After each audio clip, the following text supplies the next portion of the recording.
नमस्कार दोस्तों, मैं जयदीप आपका डिजिटल पार्टनर। मुझे सबसे ज़्यादा क्वेश्चन पूछ रहे हैं लोग कि हमारा मोबाइल नंबर गूगल मैप में या गूगल माई बिजनेस में अपीयर नहीं हो रहा है।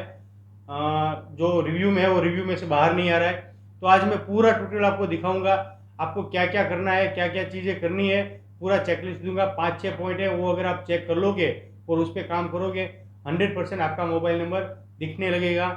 तो ये पूरा मैं आपको सिखाऊंगा। उससे पहले आपको एक रिक्वेस्ट है, आप मेरा ये जो चैनल है उसको सब्सक्राइब कीजिए। अगर आपको वीडियो अच्छा लगता है तो अपने दोस्तों को शेयर कीजिए, अपने सोशल मीडिया पे शेयर कीजिए। और मुझे सबसे ज़्यादा आपको जो भी क्वेरी है, प्रॉब्लम है, या आपको डिजिटल मार्केटिंग एसईओ के बारे में कुछ जानना है, सोशल मीडिया मार्केटिंग के बारे में, तो उसके रिगार्डिंग मुझे क्वेश्चन पूछे। मैं जो क्वेश्चन लोग पूछते हैं उस पर ही वीडियो बनाता हूँ।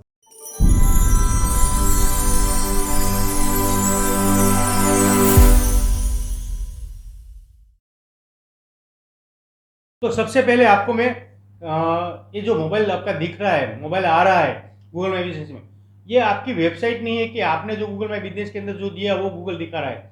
गूगल क्या करता है, गूगल अपने सोर्स, अपना डाटा या लोकल गाइड वगैरह जो अपडेट करते हैं, या उसके पास जो इन्फॉर्मेशन इसके रिगार्डिंग है उसको एनालाइज करके वहाँ पर वो दिखाता है।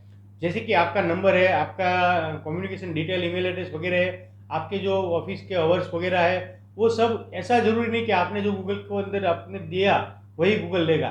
गूगल क्या करेगा, उसको अपने डाटा के साथ एनालाइज करके उसको जो सही लगता है वो दिखाएगा। क्योंकि वो क्या चाहता है, आप जो सर्च करे वो गूगल माई बिजनेस नहीं है, वो मैप है।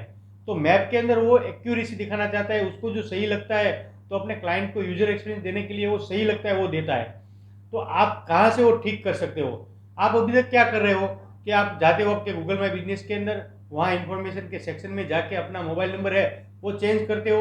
थोड़े टाइम के बाद वो ऑरेंज हो जाता है, या तो उस पर वो लाइन आ जाती है जिससे गूगल उसको रिप्लेस कर देता है, और आप उसको वापस चेंज करते हो और वापस होता है। तो वहाँ क्या हो रहा है कि वहाँ बोट्स है, गूगल के रोबोट्स अपने आप उसके डाटा के साथ एनालाइज करते हैं, और उसको सही नहीं लगता है वो चेंज कर देते हैं। तो वहाँ कितनी बार आप अपडेट करोगे या दूसरा नंबर डालोगे वो अपीयर नहीं होगा। तो आपको सबसे पहले क्या करना है, जिस ईमेल एड्रेस से आपका गूगल माई बिजनेस बना है उस ईमेल एड्रेस का आपका गूगल का अकाउंट बनेगा। मैं आपको दिखाता हूँ स्क्रीन पे। ये देखो, ये मेरा ईमेल एड्रेस है। यहाँ ऊपर मेरा जो ऊपर फोटो है, आपका लोगो फोटो जो भी हो, वहाँ पर आप जाओगे तो नीचे आपको मैनेज योर गूगल अकाउंट करके एक गूगल का आइकन दिखेगा, उस पर क्लिक करोगे। ये आपका गूगल का अकाउंट है। यहाँ पर आपको पर्सनल इन्फॉर्मेशन में जाना है, और ये पर्सनल इन्फॉर्मेशन के अंदर मेक श्योर करना है कि जो नंबर आप गूगल को दे रहे हो, अभी गूगल में बिजनेस के अंदर अपडेट कर रहे हो, वो है कि नहीं। अगर नहीं है तो यहाँ पर आप एक बार अपडेट कीजिए। ये नंबर आपका एक बार यहाँ पर हो जाएगा तो बहुत चांसेस है कि आपका गूगल के अंदर आप जो नंबर दे रहे हो वो अपीयर होने लगे। ये पहला स्टेप है। आपको ऐसे अलग अलग मैं चेकलिस्ट देता हूँ क्या क्या करना है। इसके बाद आपको दूसरा स्टेप क्या लेना है, आप जो नंबर गूगल के अंदर डाल रहे हो, गूगल माई बिजनेस के अंदर जो आप डाल रहे हो, उसको सिर्फ नंबर को जाके इंटरनेट पे आप लिखिए आपका नंबर और सर्च कीजिए। जैसे मैं कोई आपको एग्जांपल के लिए दिखा रहा हूं। अब देखो, ये नंबर को हम सर्च कर रहे हैं तो उस नंबर के साथ जुड़ी हुई इंफॉर्मेशन आती है। ज्यादातर क्या होता है, कोई नंबर ऐसा होता है कि जी परमानेंट आपका पहले से हो, बहुत सालों से, वरना वो नंबर आपने लिया उससे पहले किसी के साथ, किसी बिजनेस के साथ जुड़ा हो सकता है। तो आपको यहाँ क्या होता है, ये नंबर आप डालते हो तो आपको कुछ ना कुछ इन्फॉर्मेशन आएगी। वो वो मोबाइल नंबर अगर कोई बिजनेस के साथ जुड़ा है तो आपको वो नंबर के साथ वो बिजनेस की डिटेल दिखेगी और वो वेबसाइट दिखेगी। जैसे वो वेबसाइट हो सकती है जस्ट डायल, येलो पेजेस, ऐसी सब हो सकती है। तो वहां पर जाके आपको उसके कम्युनिकेशन डिटेल में, अगर आपका अकाउंट है तो आप अपडेट कर दीजिए। अगर आपका अकाउंट नहीं है तो वो जो वेबसाइट है उसकी कॉन्टेक्ट के अंदर या उसके ईमेल एड्रेस के अंदर आप मेल भेजिए। उनको आपको बताइए कि भाई ये मोबाइल नंबर जो आप दिखा रहे हो वो उस बिजनेस का नहीं है। जैसे एग्जाम्पल, आपने कोई नंबर सर्च किया और वो नंबर के अंदर दिखा रहा है कि सिद्धि विनायक स्टोर, और नंबर दिखा रहा है और वो स्टोर आपका नहीं है, तो आप क्या करोगे, ये पूरा डिटेल में स्क्रीनशॉट लेके आप मेल करोगे उस वेबसाइट को कि भाई देखो, ये सिद्धि विनायक स्टोर का जो नंबर आप दिखा रहे हो वो नंबर उसका नहीं है, आप वहां से हटा दो, और वो लोकल लिस्टिंग की ही वेबसाइट है। तो आप क्या करोगे, अपना बिजनेस है वो लोकल लिस्टिंग के अंदर लिस्ट करोगे, जहां आप पूरा डिटेल दोगे वहां ये नंबर भी दोगे। तो आपको पहला क्या करना है, जो भी नंबर कहीं पर आ रहा है अगर सर्च में, तो वहां पर आपको आपका नंबर अपडेट करवाना है। अगर आपका अकाउंट है तो आप खुद कर लोगे, अगर आपका अकाउंट नहीं है तो आप क्या करोगे, उसको मेल करके अपनी जो इन्फॉर्मेशन वो करेक्ट करने के लिए बताओगे, बराबर है। दूसरी बात, ये करने के बाद आपको क्या करना है, कुछ और जगह ऐसी लोकल लिस्टिंग होती है जो जिसको बोलते हैं साइटेशन या नैपिंग। ये आपका मोबाइल नंबर, आपका ईमेल एड्रेस, आपका जो बिजनेस का नाम है वो नाम और फिजिकल एड्रेस, ये चार चीज़ सेम एक सीक्वेंस में सब जगह पे, जैसे जस्ट डायल, सुलेखा, ये येलो पेजिस, ऐसी सब बिजनेस डायरेक्टरी बहुत सारी होगी आपके शहर के अंदर। लोकल लिस्टिंग भी बहुत सारी डायरेक्टरी होगी, उसके अंदर जाके आप एक बार लिस्ट करिए। एग्जाम्पल आपको सर्च करना है आपकी इंडस्ट्रीज, जैसे आप फूड इंडस्ट्रीज में है तो आपको गूगल में जाके सर्च करना है फूड इंडस्ट्रीज बिजनेस डायरेक्टरी, तो आपको मिल जाएगी बहुत सारी डायरेक्टरी। वहाँ पर जाके आप क्या करोगे, इसको वो जो आपका जो डिटेल है, जो आपका नेम, आपका ईमेल एड्रेस, आपका फ़ोन नंबर और आपका फिजिकल एड्रेस, वो एक ही सीक्वेंस में एक ही तरह से, अगर उसके अंदर भी आपने कुछ चेंज किया है, जैसे कभी आप लिखते हो ऑपोजिट, कभी लिखते हो बिहाइंड, ऐसा नहीं, जो सीक्वेंस लिखा है उसी सीक्वेंस में सब जगह पे लिस्टिंग करो। ये क्या होगा, गूगल जो अपना अपना डेटा बना रहा है, अपना सोर्स यूज कर रहा है, वहां पर उसको क्रॉस वेरिफिकेशन में मिलेगा ये सोर्स, तो आपका नंबर उसको पता चलेगा ये बिजनेस के साथ ये नंबर जुड़ा है। अभी क्या हो रहा है, आपका नंबर आपके बिजनेस के साथ ही जुड़ा है, कहीं और इंटरनेट पे दिख नहीं रहा है, और आपका नंबर गूगल भी श्योर नहीं है कि आपका ये है, तो वो हटा रहा है।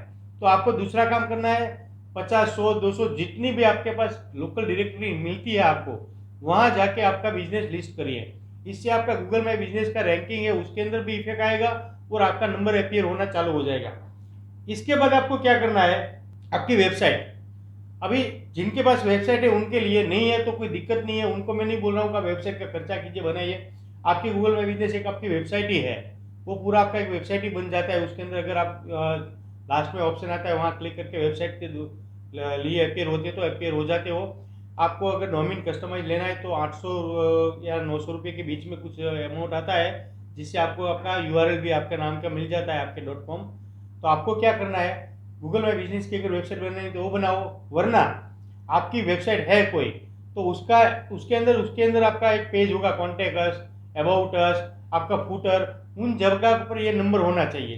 जो नंबर आप गूगल माई बिजनेस के अंदर अपडेट करना चाहते हो वही नंबर आप वहाँ पर सब जगह पे अपडेट कर दो। अगर अपडेट किया है तो उनका स्क्रीनशॉट ले लो, जो हम गूगल के साथ कम्युनिकेशन करेंगे उसके अंदर देंगे, वो मैं आपको आगे दिखा रहा हूँ, बराबर। अब आपका अगर नंबर है, आपकी वेबसाइट के अंदर नंबर है, नहीं है या है, दोनों ही केस में अगर नंबर डालने के बाद आपको क्या करना है, schema markup, schema data structure आता है, वो अपडेट करना है। इसके ऊपर अगर आपको पता नहीं है तो पूरा मैं एक वीडियो बना के दूंगा, क्या होता है स्कीमा मार्कअप, स्ट्रक्चर डाटा, कैसे अपनी वेबसाइट में इसको हम डालेंगे, वो पूरा आपको सिखाऊंगा। इसके बाद आपको गूगल सपोर्ट की मदद लेनी है। इसके गूगल सपोर्ट का हम गूगल सपोर्ट के कैसे यूज़ करेंगे उस पर मैंने पूरा एक वीडियो बनाया है, अगर वो आपने नहीं देखा है तो ऊपर आपको दिख रहा होगा, वहाँ जाके वो देख लीजिए, डिस्क्रिप्शन में भी उनकी लिंक मिल जाएगी। तो गूगल सपोर्ट की मदद लेनी है, गूगल सपोर्ट के अंदर जाके कम्युनिटी या गूगल को कांटेक्ट करके आप पूरा डिटेल आप समझाइए, उनको स्क्रीनशॉट वगैरह वेबसाइट का भेजिए, आपका 99% केस सॉल्व हो जाएगा। इसके आगे क्या करना है मैं आपको समझाता हूँ। आप सपोर्ट की मदद ले रहे हो, ये सब चीज़ें आपने स्टेप कर ली है, फिर भी अगर नंबर आपका नहीं अपीयर हो रहा है, और देखो ये एक दिन में नहीं हो जाएगा, कुछ प्रोसेस लगेगी, कुछ टाइम लगेगा, एक हफ्ता भी लग सकता है, एक महीना भी लग सकता है। इसके बाद भी आपका नंबर नहीं अपीयर हो रहा है तो आप जाओगे, मैं आपको ईमेल एड्रेस डिस्क्रिप्शन में दे रहा हूँ, स्क्रीन पे भी दिखा रहा हूँ, ये गूगल माई बिजनेस support@google.com ये ईमेल है। इस ईमेल पे आप कम्युनिकेशन करोगे, मैं मेरा लाइव केस दिखा रहा हूँ आपको स्क्रीन पे। देखो ये यहाँ पर मैंने एक ईमेल से काम नहीं हुआ, 5-6 बार में ईमेल किया है। उसके अंदर भी देखो ईमेल के अंदर हमने कितनी बार कम्युनिकेशन किया है, इस ईमेल के अंदर 7 बार कम्युनिकेशन किया है। यहाँ पर हमने हमारा जो क्वेरी था वो दिया, फिर उन्होंने हमें कुछ पूछा, वो उसका जो उन्होंने हमें जो पूछा उसके रिगार्डिंग हमने उसका आंसर दिया। इसके अंदर बातचीत करते करते देखो दूसरा ईमेल, ये ईमेल के अंदर 8 बार बातचीत हुई है। वहाँ पर भी उन्होंने कुछ हमारे पास से एविडेंस मांगे, जैसे कि देखो मैं दिखा रहा हूँ, हमारा फ्रंट का साइनेज बोर्ड होता है वो, फिर हमारा जो कॉम्प्लेक्स है या हमारा शॉप है उसका फ्रंट साइड का फोटो, फिर हमारा जो साइनेज बोर्ड है, ऐसे ही हमारा जो विजिटिंग कार्ड है, ब्रोशर है, वेबसाइट का स्क्रीनशॉट है, वो सब चीज़ें हमने उस मेल के अंदर दी स्टेप बाय स्टेप। ऐसा नहीं आप पहले ही मेल में सब भेज दो, उसको स्टेप बाय स्टेप वो पूछेंगे आपको।